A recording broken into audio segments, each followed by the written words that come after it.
Hi everyone, and welcome back to my channel. So for today's video, as you can see from the title, I'm doing, I don't even know what I'm calling it yet, but I'm doing a February favorites video. Now typically I don't do this, but I did a best in beauty, but a lot of stuff has changed. I found a lot of products I'm really liking, and I really just wanted to share that with you. So if that's something you're into, make sure to keep on watching. And please don't forget, I do upload twice a week, so if you want to stay up to date on all the fun stuff I'm posting, make sure to subscribe, and let's get right into it. So the first item I have spoken about before, but I want to get this out of the way now. It is the Morphe Prep and Set Setting Mist, and I would not have survived my wedding without this. I know I spoke about this in my wedding tutorial, which I'll link down below, but I love it. This is almost out, and this is like my fourth jar, and they are currently sold out, so I do need to pick up more whenever it does come back, but I needed to give a huge shout out to this because Morphe saved my wedding day. Next, while we're on Morphe, I'm just going to talk about the M504 blending brush. Now, normally I don't like to talk about brushes in here unless it's like a groundbreaking brush. However, on my wedding day, this kind of got mixed in with my sister-in-law's makeup, and I didn't have it for like 2 weeks. And anytime I did my makeup, I seriously was like missing the brush. It is my first brush I like to go into for a dust of color in the crease. It is great for setting down my eyeshadow primer. It is like the perfect universal necessary blending brush. I mean, I've used it for highlight. I've used it to dust away powder. I mean, when it's clean, you could use it for a bunch of different things. But like, I find myself missing this when I don't have it, so I really needed to include it. The next item I actually did test. It is the Makeup Revolution Conceal and Define Concealer. I'm in the shade C5. Now, again, I did a review on this and I'll link it down below, but it just has such beautiful coverage. It is full coverage. It does not crease. I do set it, and I know that some people, like, they don't set their concealer because they don't feel they need it. I am a greasy, oily mess, so I set everything and then some, but it was such a good formula, and I did do the math and I broke it down, and when you talk about it by price, it's not that much less expensive than the Shape Tape. It is less expensive, but because the size is like a third of the Shape Tape, I find that, you know, when you use one up, you get a new one. It's so much easier to have like newer, fresher product. When you have as many concealers as I do, like I have a lot, I don't always go through a lot of product before it dries out. So the upside of something in a smaller package, it really like allows me to use a product before it expires or dries out. Now I do the same thing with a lot of my stuff, and I don't know if you've noticed, but certain products I will get travel size of because I don't know if I'm going to use it, love it, hate it. With how much I go through stuff, which isn't very much, that I rarely need to replace it, I really like things in smaller packaging so that I can use fresher stuff longer. Next is, actually I have two mascaras to talk about. The first is the Voluminous Superstar X Fiber Mascara. It is from L'Oreal, and it has two sides. One is a primer and one is a fiber. Now, I don't typically love fiber mascaras, but this one is fantastic. I could lie to you and say I'm wearing it today, but I'm not. I have falsies on. But when I don't have falsies, I find that these really help to like give me really nice lashes. The one thing I will say with these, because it's a fiber mascara, it does kind of clump a little bit, but that happens with every fiber mascara I have ever used.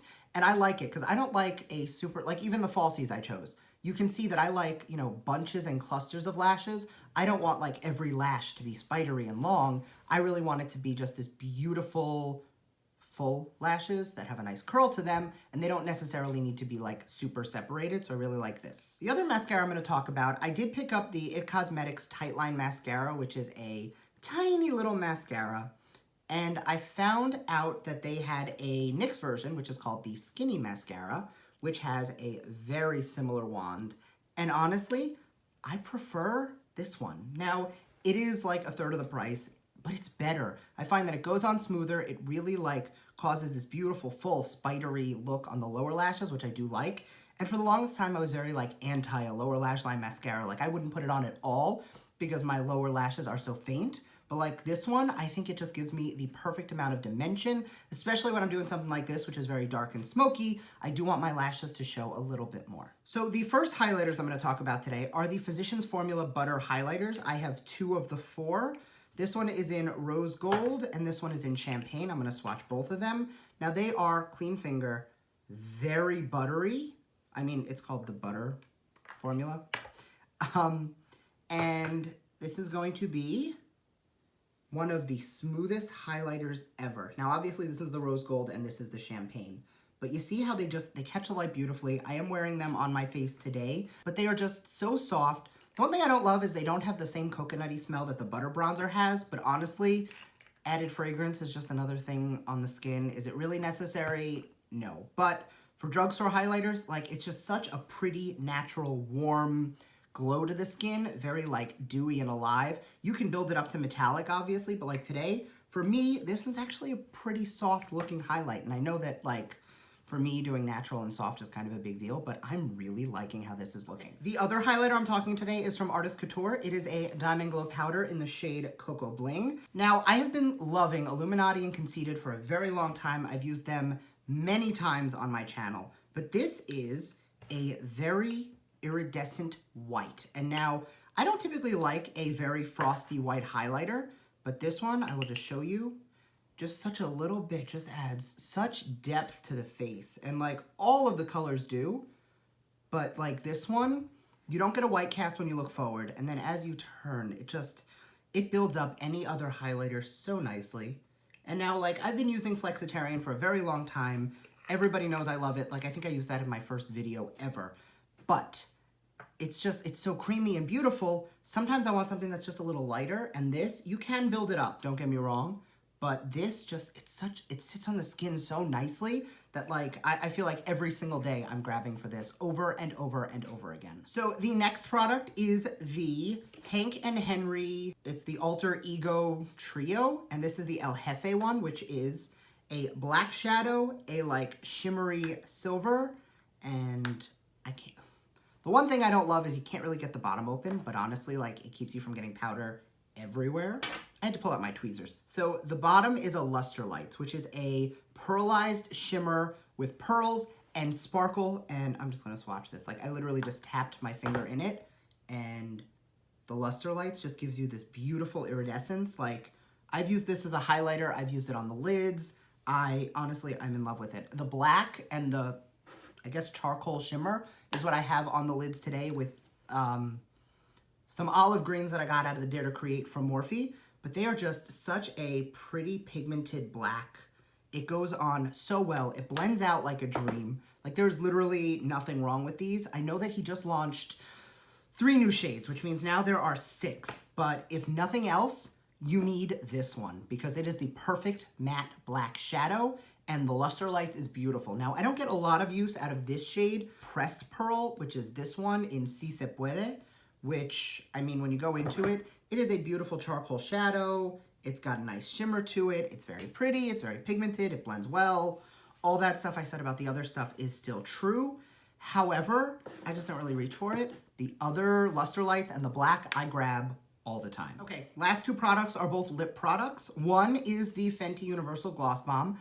I have spoken about this so many times, but like all month, especially because I can't really do matte lips in the winter because my lips get very dry, I have been living in this. Even if I'm like, no makeup, I put this on. Going to work, I put this on. Full glam, I put this on. It's actually not the gloss I have on today. This one's Bare Minerals, but I am in love with this. I feel like it is perfect on every single shade. I mean, it says universal and they mean it. Next, another lip product is the Jeffree Star Lip Ammo in Unicorn Blood. Unicorn Blood is my favorite red. Universally, it is perfect, but in the winter, I cannot wear a matte lip. So going in with this, it is a cream formula, same shade that we know and love, but it doesn't crack, it doesn't crumble, and I don't have any issues during those colder months where I tend to have problems. Now, I do layer it, so I'll put this down and then I'll take a little bit of the liquid just on the inner portion of the lip, just for that longevity, because you don't get the same longevity out of this as you would with a matte lipstick. But honestly, combine the two, don't even mind. Like, it allows me to wear my favorite red year round. Last item is one that honestly, like, I'm afraid to talk about because it's sold out and people are on a wait list and everybody's upset, but it is the Blood Sugar Palette. Again, I will link the review to this down below. I have been using this all the time, and just like his other shadows, it doesn't even show. Like, they are pressed so well. Like, you can start to see, Brandon used this in my parody video. Like, it's just beautiful. And everybody was saying it looks very red, but honestly, if you ignore these shades, it is the perfect mix of pops of color, transition shades. Yes, there are a few red shades in here. There are 4, but honestly, one is matte, one is a pure red, one of them is more of like a deep red, and one of them is a shimmer. So There are no two shades that are identical. The closest would be some of these transition shades, but again, as Brandon said in his video making fun of me, I like to go in with like 5 transitions. So with this palette, it is perfect because I have the perfect amount of blend of shimmers, mattes, pops of color, neutral colors, and it is literally everything I could want in a palette. Okay, so for the fails of the month, I actually have 3. One of which is kind of my fault, but we'll get into that. So I tried the Maybelline Superstay foundation. In every Maybelline foundation I have ever used, and I have used quite a few of them, I have always been 130 Buff Beige. Now, I used this, and you could see the difference on my neck in the video. I tested it out because it was way too dark. I don't know if it oxidized. I don't know what the issue was, but honestly, I was not happy. Now, I did end up going out, and I did pick it up in 120 Classic Ivory, and I know they look similar, but this one is actually my color. So it's not so much I don't like the foundation, I love it. It's actually really good, especially for a long-wearing drugstore foundation.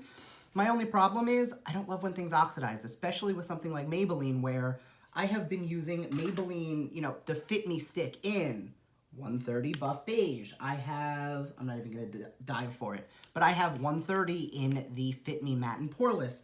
And honestly, it's a little upsetting when I, go buy a foundation, expect it to be great, and the color isn't what it should be. I know that's first world problems, that a great foundation isn't exactly what it should be or what it's labeled, but honestly, at the end of the day, I go to these brands because I know and love them and respect them, and I've been using Maybelline for so long. To suddenly have a shade be different than I would expect it to be is just a little bit off the mark for me. Next is the Catrice Liquid Camouflage. Now, if it wasn't for the shade range, this would be a favorite, absolutely. Now, it is beautiful, it doesn't crease, it is full coverage, blah, blah, blah, all the good stuff about concealer. But you see that color? This is the darkest shade that they have available at Ulta. Now, I haven't looked into whether or not they have more shades available in general, but for me, that's almost too light to brighten with, and I'm light, fair, medium. When they do the range of shades and, fair, light, medium deep, tan, deep, I'm on the in between light and medium. On a good day, I'm medium. On a bad alabaster white day, I am light. I'm never really fair. But with this, I find that it's even too light for me. So who can actually use this to brighten? That's my question. But I love the formula. It's fantastic. It wears really well.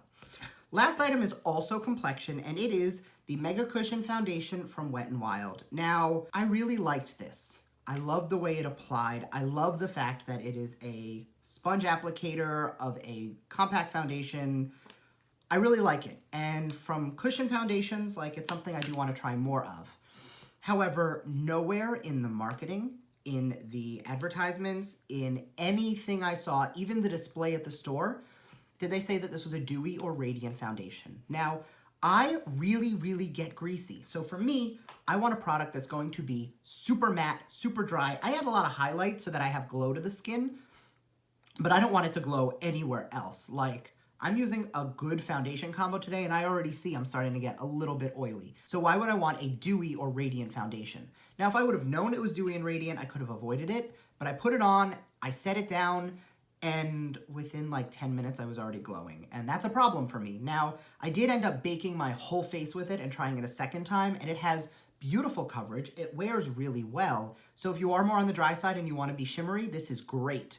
But for me, who is a greasy mess, not going to happen. And that's the finished video. I hope you enjoyed I still don't know what I'm calling this, faves and fails, fabs and fails, I don't know. But I hope you enjoyed it. Leave me a comment down below if this is something you want to see more of in the future, because I would love to do this again. I haven't done a favorites video in a while, so I don't know if I will always have this much stuff. So hopefully it'll be a little shorter in the future. But thank you very much for watching, and I will see you next time. Bye.